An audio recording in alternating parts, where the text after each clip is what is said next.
Reels वाली बहू। प्रज्ञा को रील्स बनाने का बड़ा ही क्रेज है और वो दिन भर रील्स बनाती रहती है। खाते पीते घूमते फिरते घर में कॉलेज में रील्स बनाने के कारण प्रज्ञा पूरे कॉलेज में हाईलाइटेड है। जहां उसके रील्स सभी को पसंद आते हैं, वहीं मनीषा चिंता में डूबी रहती है। एक रोज जब खाते हुए प्रज्ञा रील्स बना रही होती है, तब मनीषा कहती है, एक मिनट भी चैन नहीं है इस लड़की को। ये नहीं कि खाना तो आराम से खा ले, लेकिन नहीं, अरे थोड़ी देर रील्स नहीं बनाओगी तो आसमान नहीं टूट पड़ेगा। अरे मम्मी, इसी को तो कहते हैं डिटर्मिनेशन। तुम नहीं समझोगी ये सब। भगवान, इस लड़की को सद्बुद्धि दे। जब देखो तब टेढ़ा बाका मुंह बनाती रहती है। मनीषा की बात का प्रज्ञा पर जरा भी असर नहीं होता और वो खाते खाते रील्स बनाती रहती है। दिन बीतने लगते हैं और देखते देखते प्रज्ञा का कॉलेज भी खत्म हो जाता है। आए दिन कोई ना कोई मनीषा को प्रज्ञा की शादी करवाने का सुझाव दी जाता है। सब ठीक ही कहते हैं, प्रज्ञा की शादी कर देनी चाहिए। अपने घर के काम काज में व्यस्त हो जाएगी तो खुद ही ये रील्स और नाच गाना बंद हो जाएगा। मनीषा और प्रेम प्रज्ञा के लिए एक अच्छा लड़का ढूंढने लगते हैं और तभी विकी का रिश्ता प्रज्ञा के लिए आता है, जिसने प्रज्ञा को उसकी रील्स देखकर पसंद कर लिया था। अगले दिन विकी अपने माता पिता के साथ प्रज्ञा के घर पहुंच जाता है और प्रज्ञा साड़ी पहने हाथों में चाय की ट्रे लिए उनके सामने आती है। जब विकी को पसंद है तो हमें भी बहू पसंद है। बहन जी, आप बारात की तैयारी कीजिए। एक बार लड़का लड़की अकेले में बात कर ले तो अच्छा रहेगा। हाँ हाँ, क्यों नहीं। मनीषा विकी को प्रज्ञा के कमरे में भेजती है, जहाँ प्रज्ञा पहले से ही रील्स बना रही होती है। तभी विकी कहता है, आ गए आपके साजन जी। हमारे साथ ये रील्स कंप्लीट करती तो और भी अच्छा रहता। अच्छा जी, अब आ ही गए हैं तो बना ही लेती हूँ आपके साथ। दोनों मिलकर रील्स बनाते हैं। जब वी मीट और तुरंत पोस्ट भी कर देते हैं। फिर विकी कहता है, जब आप साड़ी में चाय लेकर आई तब मुझे लगा कि कहीं मैं गलत घर में तो नहीं आ गया। अब सही है। दोनों की शादी पक्की हो जाती है और शादी के दिन भी प्रज्ञा रील्स बनाने से चूकती नहीं। यहाँ तक कि बारात के समय भी नाचते हुए रील्स बनाती है। सभी लोग प्रज्ञा की तारीफ के पुल बांध देते हैं और प्रज्ञा नाचती गाती अपने ससुराल चली जाती है। सब कुछ अच्छा चल रहा होता है। प्रज्ञा यहाँ भी दिन भर हर चीज की रील्स बनाती रहती है। लेकिन कुछ दिनों के बाद जब सुनीता कहती है, बहू, ये रील्स के साथ साथ कुछ काम भी कर लिया करो। वैसे तुझे और क्या क्या बनाना आता है? मम्मी जी, वैसे तो सब कहते हैं कि मैं सब कुछ अच्छा बनाती हूँ, लेकिन मुझे लगता है कि मैं मैगी अच्छा बना लेती हूँ। हाँ, कॉफी भी अच्छा बना लेती हूँ और मुंह तो सबसे अच्छा बना लेती हूँ। अच्छा अच्छा। सुनीता अपना माथा पकड़ लेती है और कहती है, बहू, कुछ खाना बनाना भी सीख लेती हूँ। मम्मी जी, मैं लंबी प्लानिंग कर रही हूँ। जल्दी ही मैं इतनी फेमस हो जाऊंगी कि मुझे पैसे मिलने लगेंगे। हम दोनों सास बहू राज करेंगे, राज।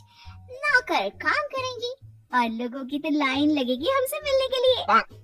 तेरा दिमाग खराब हो गया है क्या बहू? हंसी मजाक तक ठीक है, लेकिन इस तरह घर नहीं चलते। जितना जल्दी हो इस घर के तौर तरीकों को सीख लो। प्रज्ञा मुंह घुमाकर चली जाती है और तुरंत उसी वक्त एक रील बनाती है। ये देख सुनीता का गुस्सा 7वें आसमान पर चला जाता है और विकी के घर आते ही सुनीता उसे सब कुछ बताती है। विकी भी अब प्रज्ञा की इन हरकतों से परेशान हो जाता है। तुम टेंशन मत लो मम्मा, मैं देख लूंगा। विकी कमरे में जाता है तो देखता है कि प्रज्ञा रील्स बना रही है। विकी बड़े ही प्यार से प्रज्ञा से कहता है, प्रज्ञा, इन सब के लिए मैं तुम्हें मना नहीं कर रहा हूँ, लेकिन फिर भी हर वक्त तो ये अच्छा नहीं लगता ना। समझने की कोशिश करो, मुझे भी तुम्हारा थोड़ा वक्त चाहिए। मैं जब ऑफिस से आता हूँ तो मुझे समय देने की जगह इसी में लगे रहते हो। तुम ज्यादा ही सोच रहे हो। तुम भी मेरे साथ रील्स बनाओ ना, तुम्हें भी बहुत अच्छा लगेगा। तुम्हें इज्जत से कोई बात समझ में नहीं आती क्या? दिमाग खराब हो गया है तुम्हारा इस चकाचौंध से। अगर तुमने अपना रवैया नहीं बदला तो मैं तुमसे दूर चला जाऊंगा। तुम ही रिश्ता लेकर आए थे, मुझे लड़कों की कमी नहीं थी और ना आज है। विकी दरवाजा पटककर चला जाता है। धीरे धीरे विकी प्रज्ञा से दूर होता जाता है।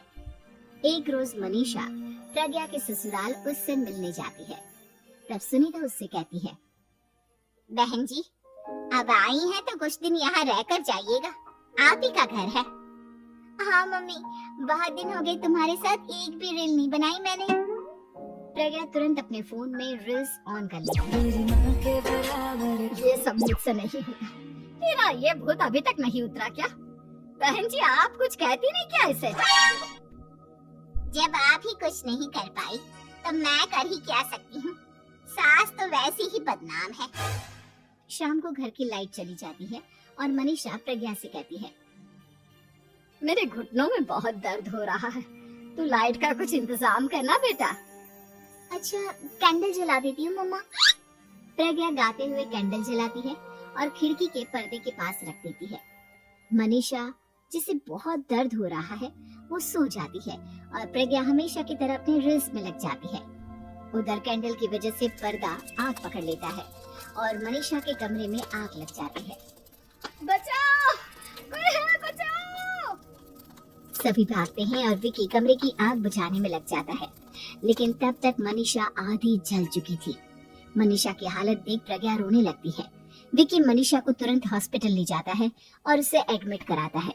विकी प्रज्ञा से कहता है, देख लिया ना, तुम्हारे इस नाच गाने की वजह से आज तुम्हारी माँ की जान जाते जाते रह गई। अब पता नहीं तुम और क्या चाहती हो। उधर डॉक्टर कहते हैं, इनकी हालत बहुत नाजुक है, आधे से ज्यादा जल चुकी है। प्रज्ञा रोती हुई मंदिर में जाती है और भगवान के आगे जाकर कहती है, भगवान मेरी माँ को ठीक कर दो, मैं कसम खाती हूँ हाथ से ये रील्स बनाना छोड़ दूंगी, बस मुझे मेरी माँ वापस मिल जाए। 2 दिन बीत जाते हैं और मनीषा खतरे से बाहर आ जाती है। पेशेंट अब ठीक है, आप लोग उनसे मिल सकते हो। सब कोई मनीषा से मिलता है और प्रज्ञा सबके सामने अपना फोन तोड़ देती है। मुझे माफ कर दो मम्मा, मैंने तुम लोगों की बातों को नजरअंदाज किया। बेटा कोई भी चीज जरूरत से ज्यादा खराब है। मैंने तुम्हें रील्स बनाने से कभी मना नहीं किया, लेकिन हर वक्त एक ही चीज तो सही नहीं है। मैं समझ गई हूँ मम्मा, आई एम सॉरी। प्रज्ञा उस दिन से रील्स बनाना छोड़ देती है और पूरी तरह से अपने घर में लग जाती है।